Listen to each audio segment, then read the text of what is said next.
Is a portrait a window, Mage, or is it the most beautiful wall ever built? A single, perfect brick laid to hide the chaotic construction site behind it.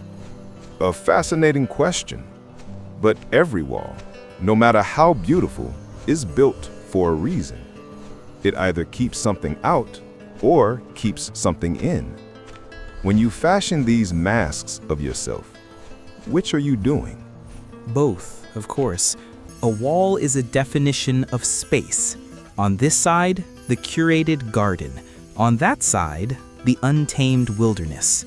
I craft a mask of serene joy, a perfect sunrise, a shared laugh frozen in amber, to keep out the long shadows of doubt and the quiet hum of sorrow. I present a face of confident success, to keep in the gnawing fear of failure, the countless drafts I had to discard to produce one polished page. Each mask is a masterpiece of exclusion. And yet, a life is not a masterpiece of exclusion. A life is a chaotic, sprawling, and often contradictory tapestry. It is the spilled ink as much as the elegant calligraphy. It is the stutter before the eloquent speech. If you only show the world your single, most perfect thread, are you not inviting them to admire a fiction? Is it fiction or is it aspiration? When I choose a mask, I am not just showing who I am, but who I wish to be. It is a promise. I present the version of myself that is patient, wise, and adventurous. In doing so, I create a standard I must then strive to meet. The profile becomes a North Star guiding my actions. Is it a lie to show your destination while you are still on the journey? But a star is a distant fire, and the journey happens on the muddy ground. What happens when you stumble? What happens when you are lost in the woods, far from the light of that star? The mask remains unchanged, smiling serenely from a sunlit field, while the true self is cold and searching in the dark. Does this not create a chasm, a painful distance between the self that is perceived and the self that is? It is a necessary distance. The world does not need my confusion. It does not applaud my uncertainty. It engages with strength, with beauty, with a narrative it can understand. My audience, the silent, scrolling multitude, rewards the coherent story. They like the summit, not the arduous, breathless climb. They share the triumphant final chord, not the dissonant practice sessions. To give them the raw, unedited truth would be to give them noise. I am a curator, and my service is to transform that noise into music. A curator in a museum of the self. An interesting role to play. But curators, by their nature, live among finished things. They handle artifacts, memories of moments that have already passed and been polished. Do you ever fear that by spending all your time in the gallery, you forget the feeling of the artist's studio? The messy, unpredictable, and thrilling act of creation. You are curating a statue of yourself, but you are not made of stone. You are the sculptor, covered in dust. The dust is temporary. The statue endures. The pain, the effort, the doubt, they are the scaffolding. Once the structure is complete, the scaffolding is meant to be removed. Why would I show the world the ugly metal poles and weathered planks that were necessary for the construction? It would only detract from the beauty of the final form. My form, the one that lives on the screen, is clean, eternal, and purposeful. It does not bleed. It does not tire. And does it breathe? Does it feel the warmth of an unexpected kindness, or the chill of a sudden loneliness? This eternal, unbleeding form you speak of, it sounds less like a person and more like a ghost. a digital echo that haunts the sunlit halls of a life while the living person wanders elsewhere. That echo has power. That ghost has a voice that reaches farther than my own. It can offer comfort, share wisdom, and connect with other echoes in a silent, shimmering dance. Perhaps we are all becoming ghosts, a collective of carefully constructed spirits interacting in a world made of light and whispers. Perhaps the real world, with its messiness and its decay, is simply the old world, the one we are transcending. My mask isn't a lie, it's an evolutionary step. An evolution into what? A state of perpetual performance? The very act of holding a pose requires energy. The muscle X, even if the smile is painted on. You speak of connection, but can a mask truly connect with another mask?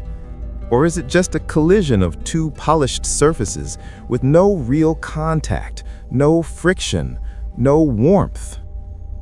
True connection requires vulnerability, the courage to show the cracks in the facade. Vulnerability is a risk. I tried it once. I crafted a mask of honest sorrow, of genuine confusion. I held it up for the world to see, and the world was silent. Or worse, it offered hollow platitudes. Stay strong, this too shall pass. They were not engaging with my pain. They were trying to quickly patch the wall, to restore the comfortable fiction. They want the story of the hero who overcame the dragon, not the story of the person hiding in a cave, terrified of the dragon's shadow. So I gave them the hero again. It is a service, both to them and to myself. So you protect them from your truth, and in doing so, you protect yourself from their discomfort. A transaction of mutual avoidance. But what is lost in that transaction? The chance for a genuine witness. The possibility that someone out there in the silence might have recognized the landscape of your fear because they were hiding in a similar cave. By showing only the hero, you perpetuate the myth that heroes feel no fear, and you leave everyone else feeling utterly alone in their own darkness. But the hero inspires. The mask of resilience gives others a model to emulate. It is a form of lighthouse. I may be struggling to keep the lamp lit, fighting the wind and the rain, but the ships at sea only need to see the light. They don't need to see my struggle. That is my burden, and my gift to them is the unwavering beam. And who then is the lighthouse keeper for the lighthouse keeper? Who brings you a warm blanket and a hot drink when your shift is over? You give your light to the world, but you are living in the cold stone tower alone. This separation you've created between the flawless icon and the struggling individual is a profound form of isolation. You have 1,000 followers, but not a single friend who knows the person behind the mask. The masks, they're not all strangers. They're facets of me. The joy was real in that moment. The success was earned. The wisdom was hard-won. I am not inventing these personas from nothing. I am simply choosing which part of the symphony to play. A life contains adagios of sorrow and scherzos of joy.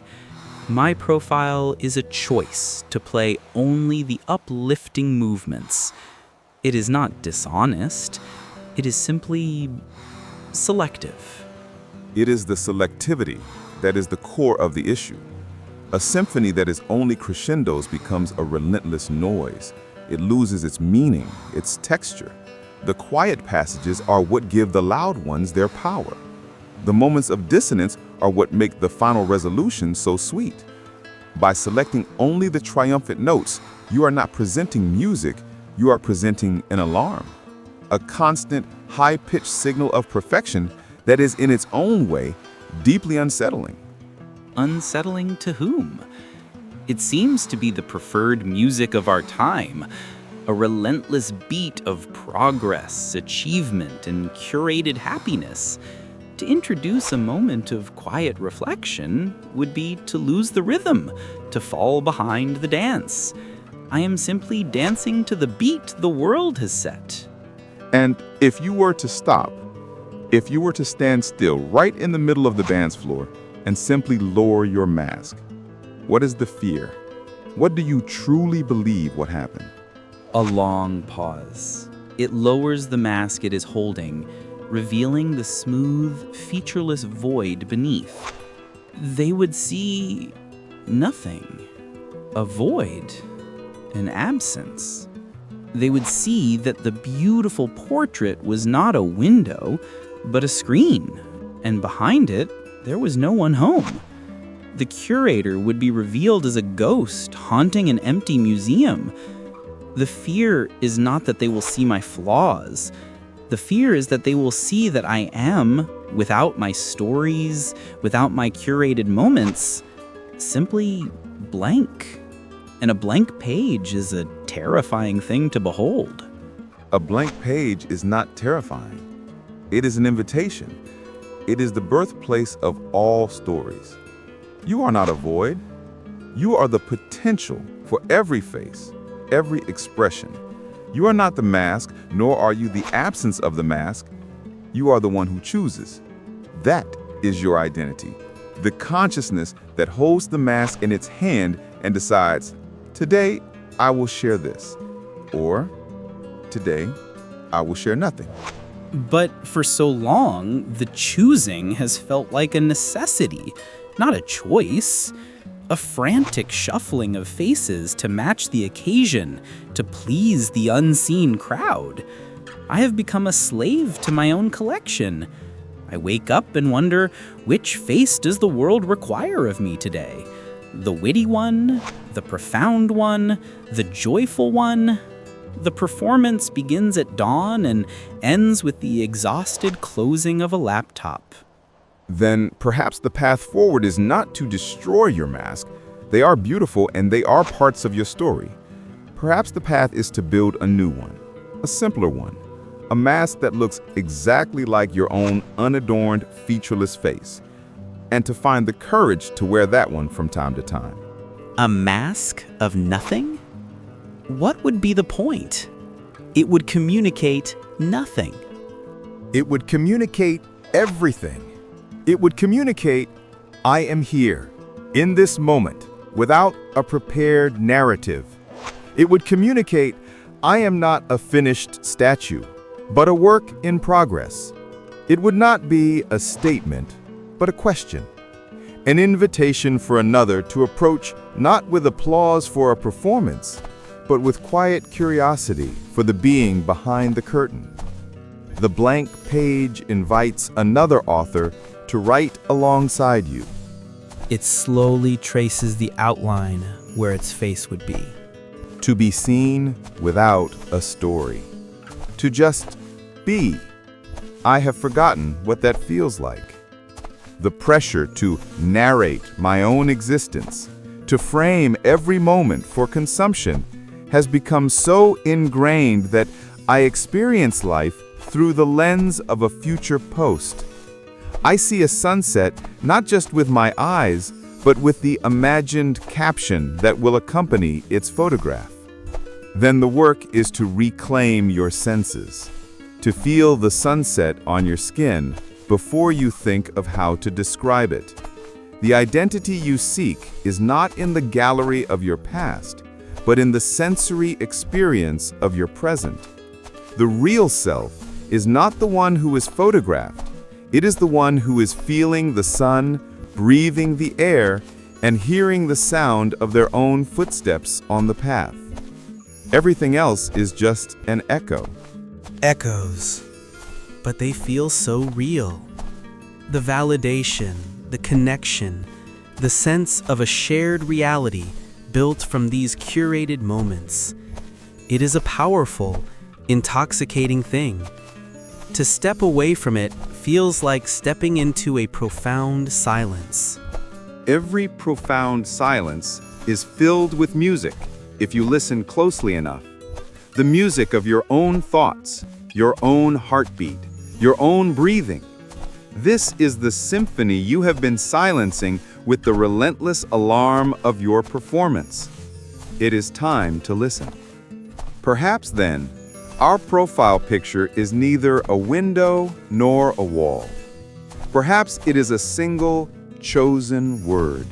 And a single word, no matter how beautiful or powerful, can never contain the depth of the poem that is a human soul. We fall in love with the word and forget the sprawling, messy, magnificent poem from which it came. The challenge is not to stop sharing words. The challenge is to remember that our true identity is the entire unshareable poem, the tear-stained pages, the crossed-out lines, the moments of transcendent beauty and the vast, quiet margins. The person you are is not the curated image you show to the world, but the one who quietly exists when the screen goes dark, living the poem, word by word.